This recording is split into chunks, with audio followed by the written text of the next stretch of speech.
My younger brother, Little D, had a bizarre hobby, collecting what he called fried egg nests.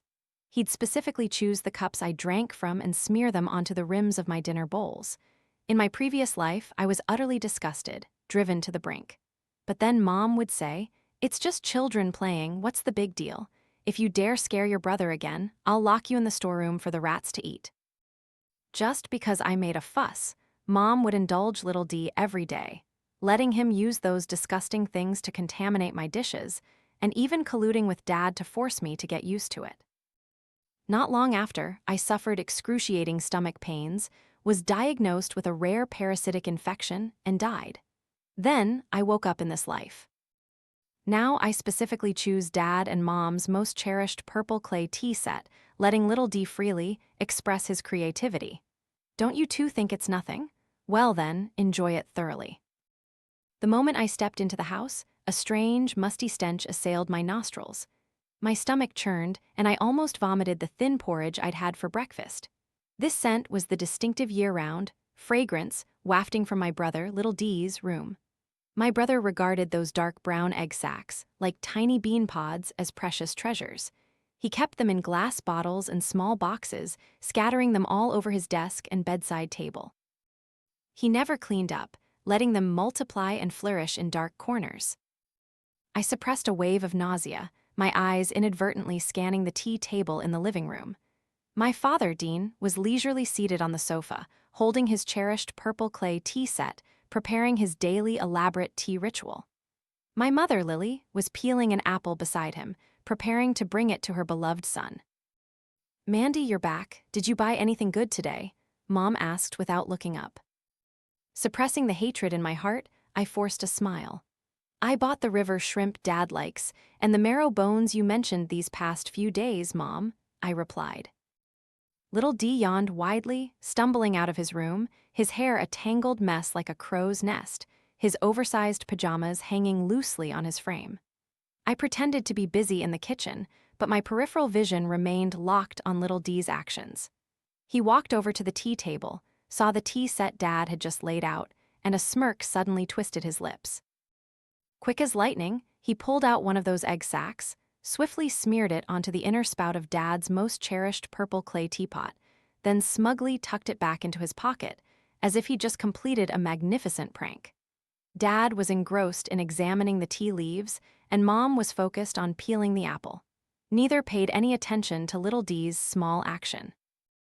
I sneered internally. This purple clay tea set was Dad's precious darling. He cleaned and admired it every single day. Tea brewed with this set was his most refined pleasure. Mom also liked to borrow a cup after meals, beautifully calling it health preservation. In my previous life, it was this very brother who smeared his disgusting treasures onto the rim of my rice bowl, even the handle of my toothbrush. When I discovered it, I cried and begged Dad and Mom to control him. But Mom told me I was making a mountain out of a molehill, saying Little D was just being childish. She even blamed me for scaring him, threatening to lock me in the cluttered storeroom. Dad always maintained an indifferent attitude, as if it had nothing to do with him, occasionally chiming in, "Little D just likes to play. You're the older sister, you should give in to him." They forced me to get used to all of this. The result: I was still young when I contracted a rare intestinal parasitic disease, suffering agonizing stomach pains, growing increasingly gaunt, and eventually dying in endless torment. Before I died, I even overheard Mom complaining to a neighbor, saying my body was too weak and raising me was worse than raising a dog. And their family of 3? After my death, they continued to live happily and harmoniously. Little D, having lost his toy, me, was supposedly sad for a while, and Dad and Mom showered him with even more affection. Reborn into this life, I would no longer be foolish, resisting, and crying like in my previous one. If you all think these things are fine, then let you taste a little of them too. After smearing the teapot spout, Little D went to Mom, took an apple she had just finished peeling, and took a bite. After 2 bites, he glanced around, then pulled out that egg sac from his pocket again. He gently rubbed it onto the bitten part of the apple, then contentedly continued munching. I watched, feeling my gorge rise. It turns out he also knows that the treasures he so meticulously prepares are best enjoyed by himself. Now, I just want him to share this joy with our parents. At dinner, Dad finished brewing the tea. He took a satisfied sip, then frowned. Why does the tea taste a bit astringent today? Mom also raised her teacup and took a sip. Oh, let me taste. It does seem to have a strange flavor. Is the tea too old? Even though she found the taste off, she always praised Dad's tea. Little D, sitting next to them, chuckled slyly, his mouth full of braised pork, mumbling indistinctly. Probably just the teapot wasn't washed properly. I lowered my head to the white rice in my bowl, pretending not to hear anything. From the dishes on the table, I only dared to take items far from them, and each spoonful was handled with extreme caution. Who knew which plate rims Little D had seasoned? Mom saw I was only eating rice and rarely taking any dishes, and she immediately looked displeased. Mandy, what's wrong with you? Isn't the food good? Don't you know wasting food? Didn't this whole table of food cost money? No, Mom, I replied. Mom, I'm not feeling well today. I'm just eating lightly, I explained softly. I think you're just lazy, Mom glared at me. Then she scooped a generous portion of shrimp into Little D's bowl. Little D, eat lots, you're growing. Little D was already close to 90 kg, the excess fat on his body almost making his neck disappear, but Mom still insisted he was growing. After dinner, I went to the kitchen to wash dishes. In the living room, Dad poured himself another cup of tea. He slowly enjoyed it while watching TV, his eyebrows still slightly furrowed, but clearly not too bothered by the strange taste. Mom put the leftover longans in the fridge, not forgetting to grumble. How many times have I told you, you have to put longans in the fridge first, otherwise they spoil easily. This girl has no common sense at all. What will she do when she gets married? I listened in silence, but inwardly I sneered. These longans, I feared, had already been blessed by Little D. His favorite spots were fruit stems or small crevices where he'd stuff fragments of his treasures. My monthly salary of over 8,000 yuan, not a single cent was withheld. All of it had to be handed over to Mom. She claimed it was to save for my dowry, but in reality, most of the money went to Little D, buying him the latest gaming consoles, branded shoes, or subsidizing my uncle, a complete good-for-nothing. Each month, she only gave me a symbolic 500 yuan allowance and constantly questioned where I spent my money, afraid I was hiding a secret stash. In this life, I had grown smarter. My company had recently given me a raise, a fact I kept to myself. Returning to my cramped, dark room, which contained only a single bed and an old wardrobe. This used to be the family's storeroom. When Little D grew up and needed his own room, I was kicked out into this one. I lay on the bed, planning my next moves. I didn't want to stay in this house for another day. After starting work, I had several times suggested moving out on my own, but Mom always rejected it with reasons like it's unsafe for a girl alone outside or it's unfilial. If I insisted, she would begin her theatrical performance of crying, making a scene and threatening suicide. Dad would sternly lecture me about not understanding things. Little D would seize the opportunity to chime in, saying I was disdainful of this house. They simply couldn't bear to lose my salary, couldn't bear to lose their free maid, that's all. With me around, they basically didn't have to lift a finger for household chores. The next morning, I deliberately woke up a little late. Passing the living room, I saw Little D holding another of Dad's purple clay cups, stealthily smearing something on its inner rim. Dad was in the bathroom washing his face, and Mom was in the kitchen making breakfast. I pretended not to see, went straight to the kitchen, and helped Mom. As Mom was frying eggs, she said, "That purple clay tea set of your dad's, remember to wash it clean and put it away immediately after you use it. Don't let your brother touch it. If he's clumsy and breaks it, your dad will be heartbroken." I scoffed inwardly, but obediently replied, "Yes, Mom, I know." Little did Mom know, it wasn't that Little D was afraid of breaking the tea set, he was enthusiastically using those items to create. That weekend, Little D said he wanted to eat KFC. Mom immediately pulled 200 yuan from her wallet and gave it to him, her face full of doting smiles. "Go, buy a lot, get some for Dad and your sister too." Little D happily took the money and left. Then I said to Mom, "Mom, I want to buy some professional books for work to improve my skills." Mom's face immediately darkened. "Buy what books? Work materials? Doesn't the company provide them? All you know is spending money carelessly.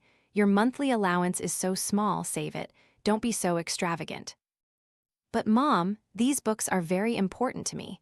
They could help me get a promotion and a raise later on. I tried to persuade her. Wait until you actually get a promotion and a raise, then talk. Mom impatiently waved her hand. Household expenses are so big, and your dad's salary isn't high. Little D is still in school. In reality, Little D had graduated high school and stopped studying, spending all day at home playing games. Money is needed everywhere. Can't you share a little of the family burden? I lowered my head, hiding the sarcasm in my eyes. This old refrain again.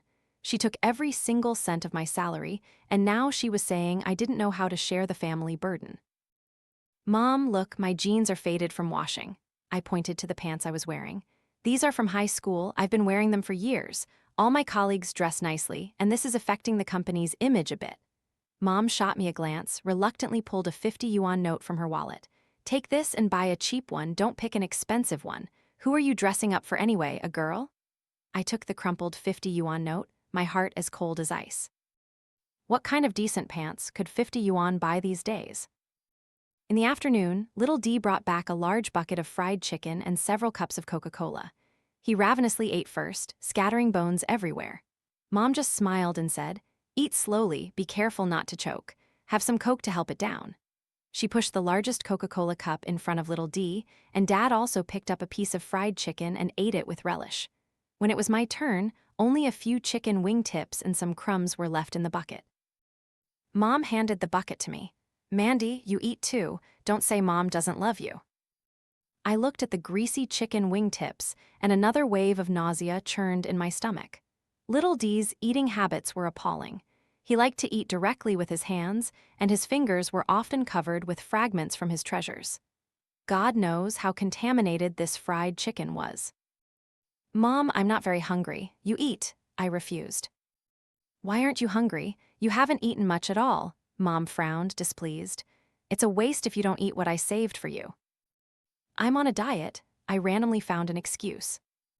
"Diet? You're as skinny as a monkey. A gust of wind could blow you away. Hurry and eat." Mom shoved the bucket forcefully into my hands. I had no choice. I reluctantly grabbed the smallest chicken wingtip and took 2 symbolic bites. Immediately, that familiar sweet, fishy taste assaulted my nostrils, making me nearly vomit on the spot. I quickly put the wingtip down, feigned a trip to the restroom, and purged the food from my mouth. That night, I lay in bed, listening to the keyboard clacking and game sound effects from Little D's room next door. He seemed to have endless energy, especially when it came to tormenting me. I took out my phone and looked at old photos. In my previous life, they had pushed me, step by step, to despair. They stripped me of my self-respect, trampled on my health, and finally watched me die with cold eyes. In this life, I wouldn't let them have their way again. I began to observe Little D's creative patterns. He seemed particularly fond of smearing his treasures into small gaps or hard-to-see corners. For example, the joints of cup handles, etchings on the bottom of bowls, or even the tips of chopsticks.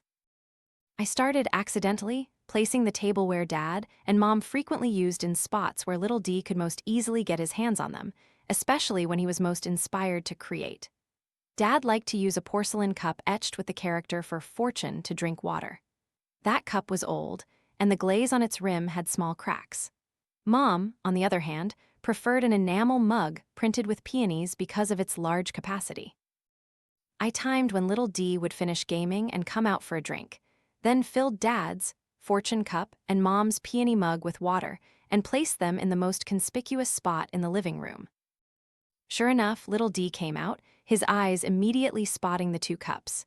He furtively glanced around, then quickly pulled something from his pocket, swiped it once, and rapidly smeared it around the rims of both cups.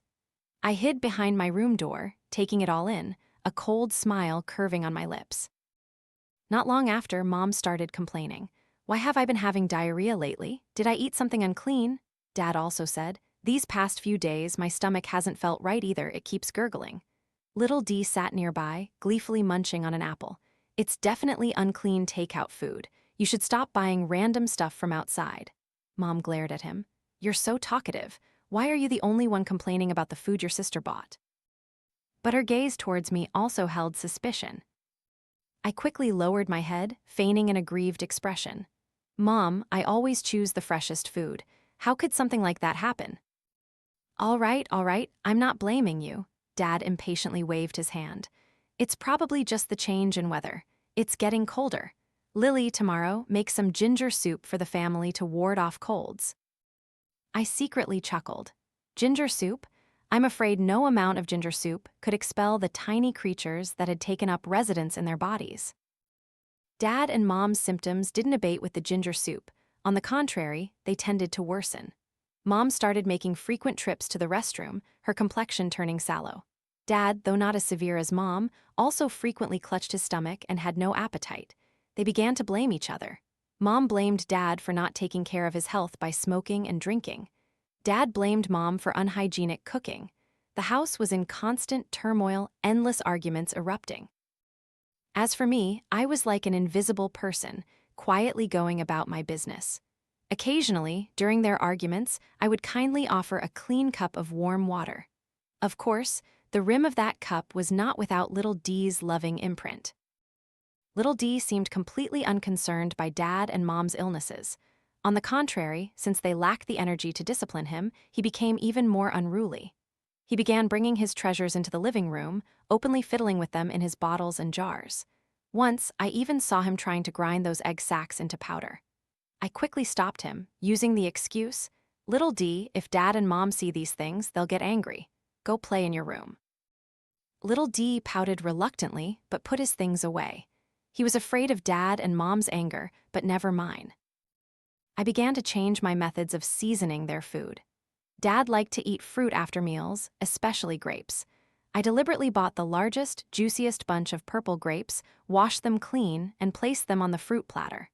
Then, when little D wasn't paying attention, I moved the fruit platter to where he usually walked and accidentally dropped a few grapes at his feet. Given his messy nature, it was only natural that when he picked them up, his fingers would get something on them and then touch the other grapes. Mom liked to drink honey water, claiming it was for beautiful skin. I bought her a jar of premium Sophora flower honey, then loosely twisted the lid and placed it on the shoe cabinet by little D's room door. Every day, as he entered and exited his room, he couldn't avoid bumping into it. Just a little powder from his treasures on the jar's rim would be enough. Their conditions worsened day by day. Mom started running a low fever, feeling utterly exhausted, and Dad had lost a noticeable amount of weight. His once booming voice had become weak. They finally realized something was seriously wrong and decided to go to the hospital for a checkup. The test results came back.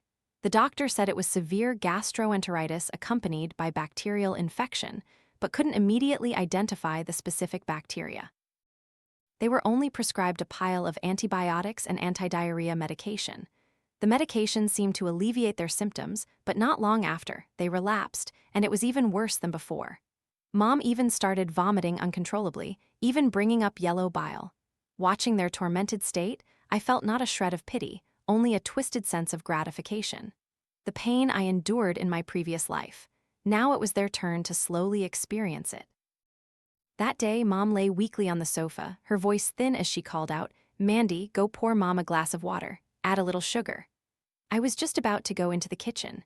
Little D suddenly rushed out of his room, a new glass bottle in his hand, filled with dark brown egg sacs. He held it up in front of Mom as if showing off. "Mom, look at my latest collection, all premium stuff." Mom, already dizzy and disoriented, had the disgusting object suddenly thrust close to her face, triggering a violent churning in her stomach. She retched, throwing up all over little D. "Ah, my treasures!" Little D shrieked, not because he'd been vomited on, but because his treasures had been soiled. He frantically wiped the bottle, cursing incessantly. Dad, hearing the commotion, emerged from the bedroom. He looked at the scene before him with disgust, but even more so, with anger towards little D. "Little D, you're this old and still playing with these disgusting things. Look how much you've scared your mother." "Disgusting? What's disgusting? This is called a hobby, what do you people know?" Little D retorted, craning his neck. "A hobby? Who has a hobby like this? Playing with these things? Throw them all away now." Dad's voice trembled with rage. "I won't throw them away, these are my treasures." Little D hugged the bottle tightly. Just then, Mom suddenly pointed at little D, then at me, screaming with all her strength, "It's you two want to harm me. Mandy, she definitely knows little D's things are poisonous. She deliberately didn't tell me. My heart skipped a beat, but my face showed innocence and grievance. Mom, what are you saying? How could I harm you? My brother has liked collecting these things for ages. Before, you even said it was just childish behavior and told me not to make a big deal out of it. You're lying, Mom struggled to sit up. He wasn't this blatant before, you must have incited him. I didn't. My voice was on the verge of tears. Mom, how can you think that of me? You know my brother's temperament, how would I dare incite him? Normally, I advise him to put these things away, not to scare people with them. He doesn't even listen to me. Dad also frowned, looking at me with a scrutinizing gaze. Though he also found little D's hobby disgusting, Mom's sudden accusation made him reconsider. Dad, Mom, are you two so sick that you've lost your minds? I said through sobs. Brother's things, we've seen them since childhood, weren't they fine? You two are sick. It must be from eating something unclean, or as the doctor said, a bacterial infection. What does that have to do with my brother's little toys? I deliberately uttered the words little toys, softly, with a hint of disdain. This was exactly how they used to dismiss little D's behavior. Little D also chimed in. That's right, my treasures are very clean, they don't bother anyone. It must be sister buying random stuff from outside, bringing dirty things home. He glared at me fiercely, as if I were the culprit. Mom listened to little D's words, her eyes becoming even more muddled. She looked at me, then at little D, seemingly quite confused. She was now feeling unwell all over, and her mind wasn't very clear. Dad sighed deeply, saying wearily, Enough, stop arguing. Lily, go rest and get well. Mandy, go pour your mother a glass of water. Little D, quickly put your things away, don't bring them out to be an eyesore anymore.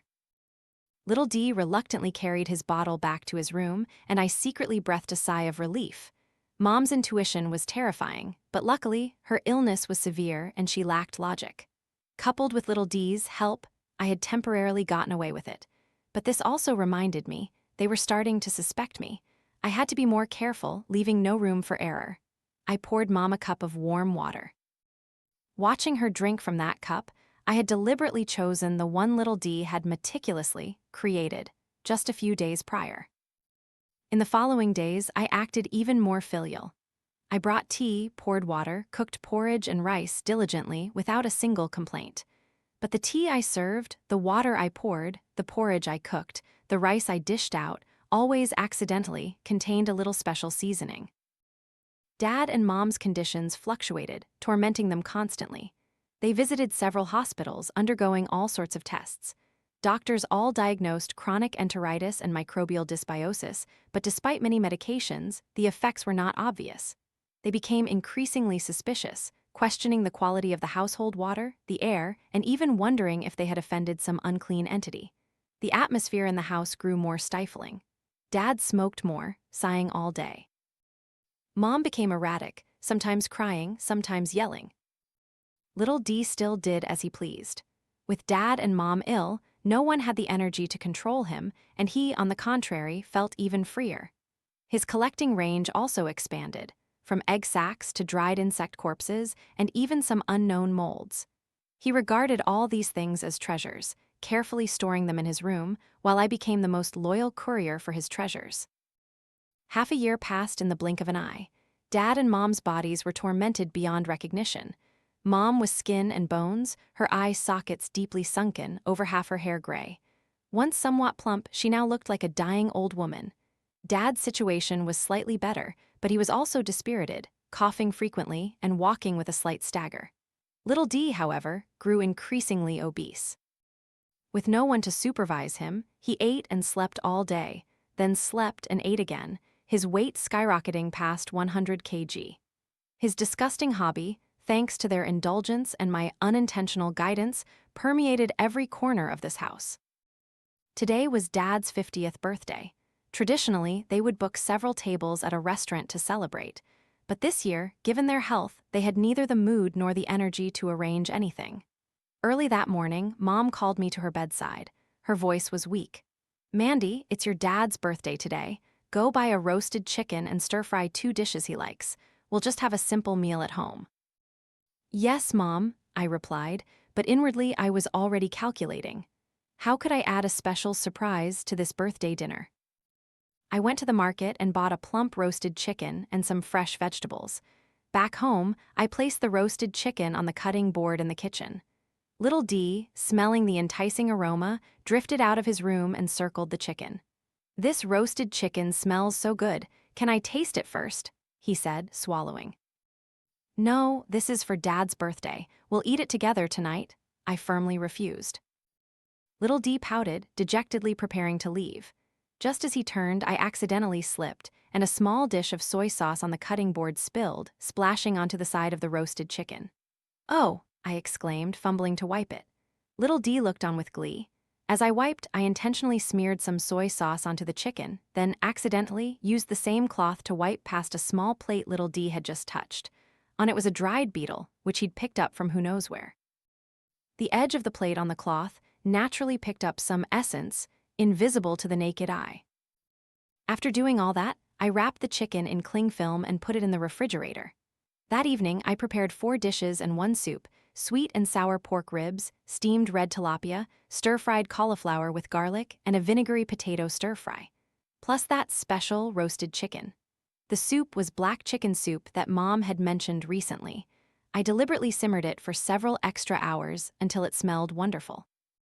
Of course, whether it was the serving plates or the soup bowls, they had all undergone Little D's second creation.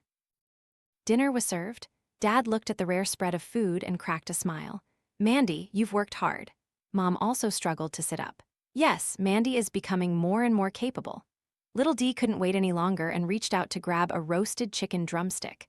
I served Dad and Mom each a bowl of black chicken soup. Then I also scooped a small bowl for myself, but only drank the broth, not eating the chicken meat or the medicinal herbs inside. I had personally seen Little D use the same hands he'd just been playing with insect corpses to help me choose and put those herbs into the pot. "Dad, Mom, I wish you both good health. May you recover soon," I said hypocritically, raising my own cup. They also raised their cups and took a sip. That birthday dinner they ate quite happily. Dad particularly liked the roasted chicken and ate quite a bit. Mom also drank 2 bowls of black chicken soup. Little D ate until his mouth was greasy. Only I barely tasted anything, spending most of my time attending to them, serving food, and refilling their soup. Not long after the meal, Dad suddenly clutched his stomach, his forehead slick with cold sweat. "No, my stomach hurts too much." Immediately after, Mom also began to groan, her face as white as paper. "I'm also uncomfortable, I want to vomit." Little D, too, clutched his stomach, rolling on the ground, screaming pitifully. "My stomach is going to explode." I looked at them in feigned panic. "Dad, Mom, Little D, what's wrong with everyone? Did you eat something bad?" "It must be that roasted chicken," Dad gritted his teeth. Or that black chicken soup. Quickly, call emergency services." Mom's voice was so weak it was almost inaudible. I feigned panic and dialed emergency services. The ambulance arrived very quickly. Paramedics helped all 3 of them into the vehicle. As the only family member present, I naturally had to follow them to the hospital. At the hospital, after emergency treatment and urgent examinations, the results were in. Severe acute gastroenteritis food poisoning, accompanied by a mixed infection of various bacteria and parasites. The doctor said it was fortunate they were brought to the hospital in time, otherwise, the consequences would have been unimaginable. The doctor looked at the test results, his eyebrows tightly furrowed. "Are your family's daily hygiene habits not very good? This level of mixed infection is very rare. What exactly did you all eat?" I lowered my head, feigning embarrassment. "Doctor, it's all my fault. I probably wasn't careful enough with hygiene when cooking." Dad and Mom lay in their hospital beds, weakly looking at me, their eyes filled with complex emotions. Anger, suspicion, but mostly a sense of helplessness. They now didn't even have the strength to scold me. Little D lay beside them, groaning. He looked at me with eyes full of resentment. He probably realized this mass food poisoning was undeniably linked to me, but he had no proof. The doctor arranged for them to be admitted for treatment. Every day, they had to receive large amounts of antibiotics and nutritional solutions. Hospital fees and medications flowed out like water. The meager savings Mom managed quickly ran dry. She began demanding money from me. "Mandy, the money in the house is almost gone, darling." Mom, lying in her hospital bed, grasped my hand, her voice raspy. I pulled my hand away, an awkward expression on my face. Mom, didn't I give all my salary to you? I don't have much money on hand. Didn't you get a raise? You definitely hid a secret stash. Mom's voice suddenly turned sharp. I sneered internally. Even sick to this extent, she still didn't forget to calculate my money. Mom, that little raise isn't even enough for my allowance. How could I save anything? I sighed. Besides, Dad and little D also need money for treatment. I can't just take care of you alone. I deliberately emphasized the words Dad and little D, and Mom's expression immediately changed. In her heart, her son and husband would forever be more important than this daughter. Then what should we do? We can't not get treated. Mom's voice carried a hint of a sob. How about, I hesitated slightly, selling the old family house? That house is just sitting empty. Selling it would give us some money for everyone's treatment. That old house was Grandma's legacy to Dad. It was in a good location, though a bit old. It was worth several $100,000. In my previous life, when I was severely ill, I begged them to sell the old house to pay for my treatment. They adamantly refused, saying it was left for little D. As a daughter, I would marry off sooner or later and had no right to touch the old house. Now the tables had turned. Mom listened to my words silent. Of course, she couldn't bear to sell that house. Dad, lying next to her, coughed and said, Mandy has a point. It's better than having no money for treatment. He was clearly swayed. Only little D, upon hearing about selling the house, immediately sat up in his hospital bed. No, that house is mine. No one dares to sell it. Shut your mouth, Dad roared. Is saving your life more important or saving the house? Little D flinched from the scolding but still muttered, It can't be sold, no matter what. I watched the three of them argue endlessly over the house, my heart utterly delighted. Finally, under the pressure of survival, they decided to sell the old house. I enthusiastically helped them contact a real estate agent, and it sold for not too high a price. The house sold very quickly.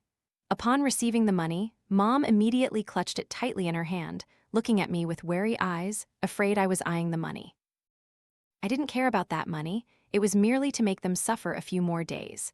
Their illnesses recurred endlessly, never fully healing. Expensive imported medicines were used batch after batch, and money flowed away like water. The several $100,000 from selling the house were quickly almost gone. During that time, they also suspected if little D's treasures were the cause.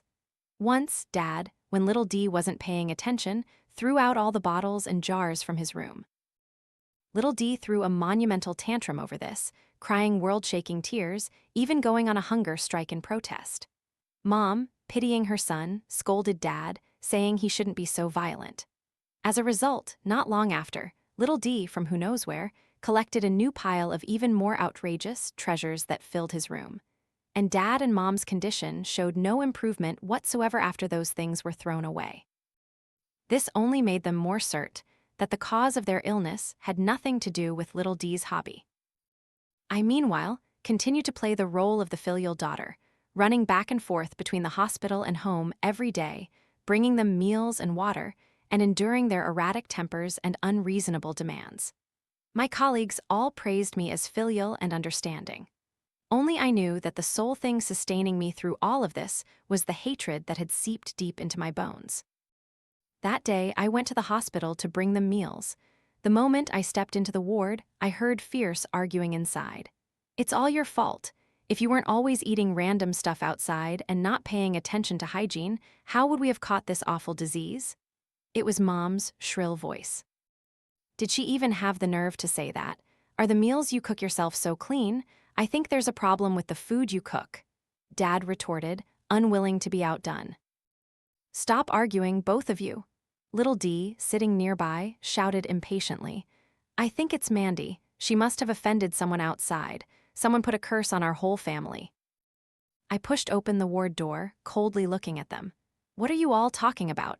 They saw me, and their argument immediately ceased. Mom glared fiercely at me. Mandy, tell us the truth. Did you pick a fight with someone you shouldn't have outside? Is someone deliberately trying to get revenge on us? I was so angry I burst out laughing. Mom, have you been watching too many dramas? What era is this that you still believe in curses?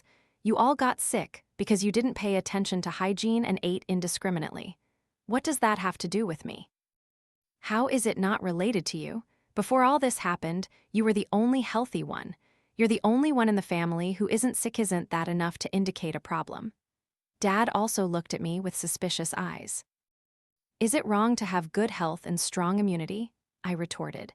Do I have to be like everyone else, half dead from illness for you all to be at ease? You unfilial girl, we're this sick and you're still being sarcastic. Mom trembled with rage. Am I not speaking the truth? I took a step closer to them, my eyes as cold as ice. Ask yourselves, from childhood until now, have you ever given me a good moment? My clothes, my expenses, what wasn't little D's hand-me-down or leftover, and my salary, every single cent of it, wasn't it all drained by you? Now you're sick, have no money for treatment, and you want to dump all the responsibility on me? Don't you all find it utterly ridiculous? These words I had suppressed in my heart for too long. In my previous life, I couldn't say them even at death. In this life, I could finally vent my anger with relish. They were stunned by my intensity, momentarily speechless. Little D, however, wasn't afraid of me. He pointed at my nose and cursed, "Mandy, don't try to bewitch people with your words.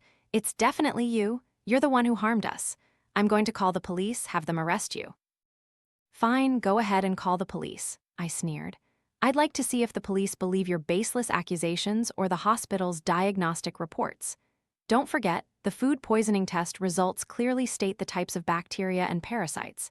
Guess where those things came from? I hinted, glancing at little D. He looked a little guilty under my gaze but still stubbornly insisted. My treasures don't have those things. They're very clean. Oh, really? I took a small plastic bag from my pocket. Inside were several dark brown fragments. These are what I swept out from under your bed a few days ago. Do you want to guess what the results would be if these were sent for testing? Those fragments were indeed pieces of the fried egg nests. I had deliberately collected them. Little D's face immediately turned ashen when he saw the bag of egg fragments. He knew that if these things were really tested and proven to be related to the parasites they were infected with, he would absolutely not escape implication. Dad and Mom were also stunned. They looked at little D in disbelief, then at the bag of egg fragments in my hand. Little D, are those really yours? Mom's voice trembled.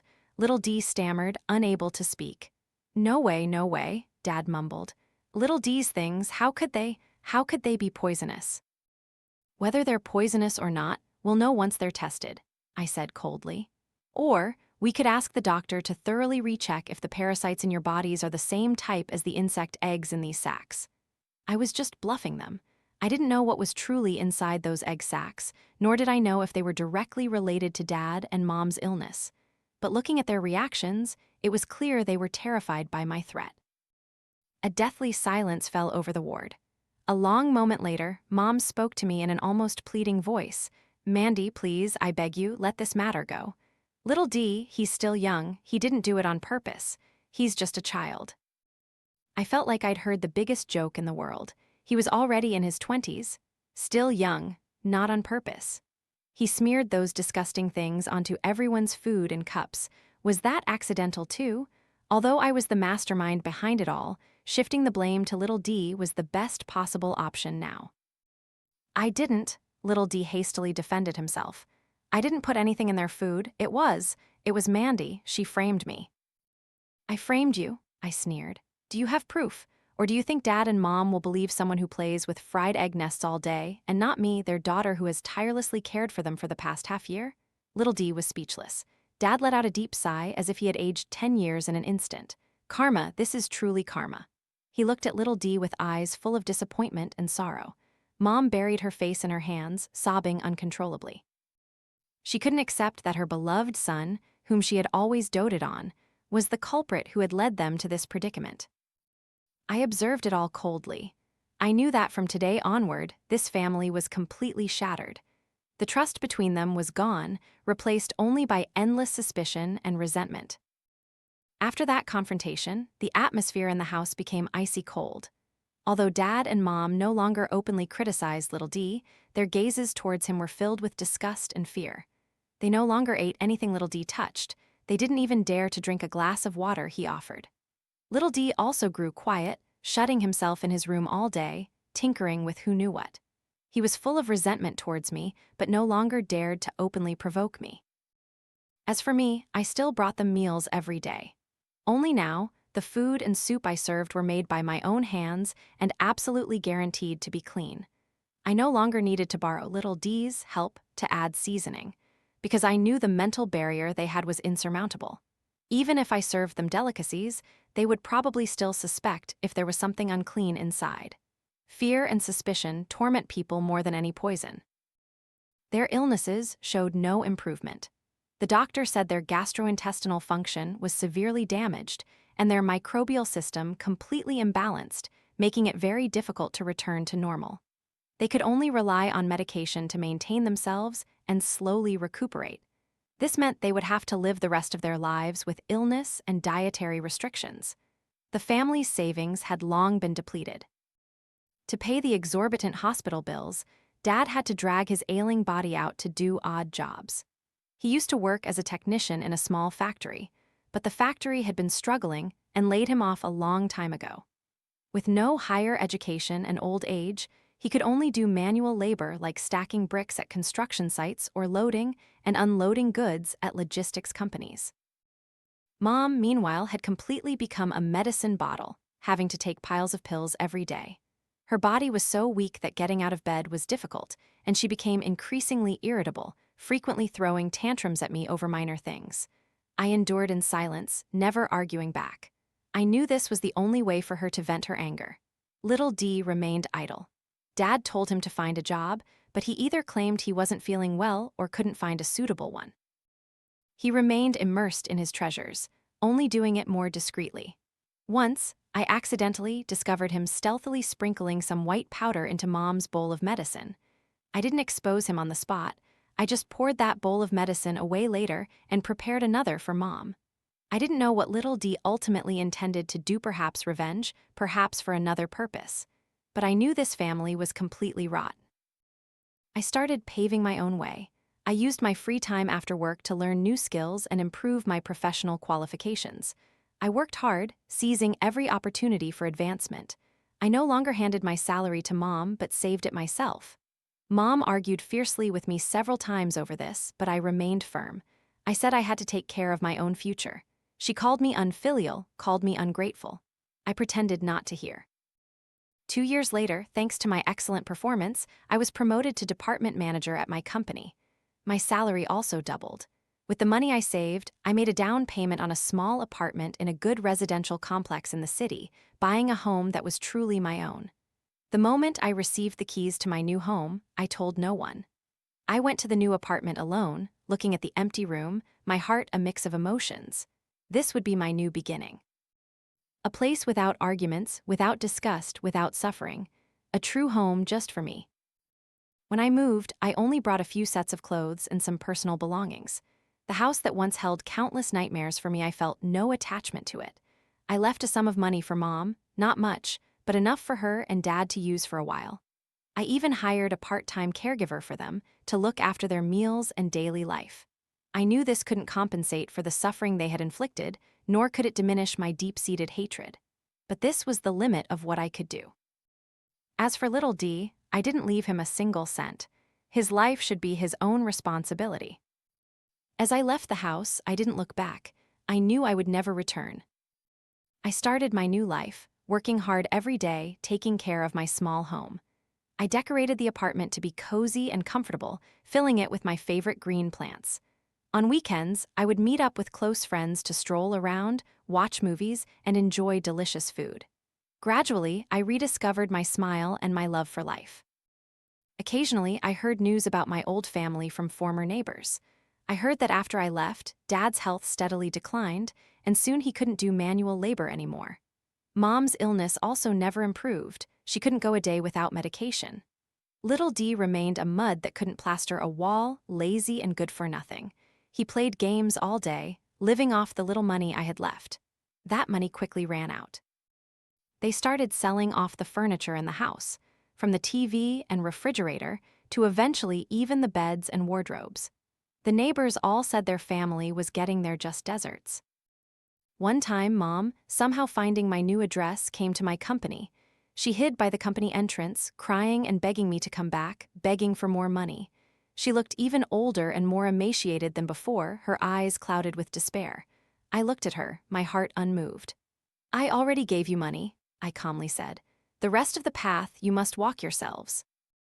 She refused to give up, starting to make a scene, cursing me as unfilial and heartless, attracting many colleagues to gather and watch. I paid her no mind, turned around, and walked into the company.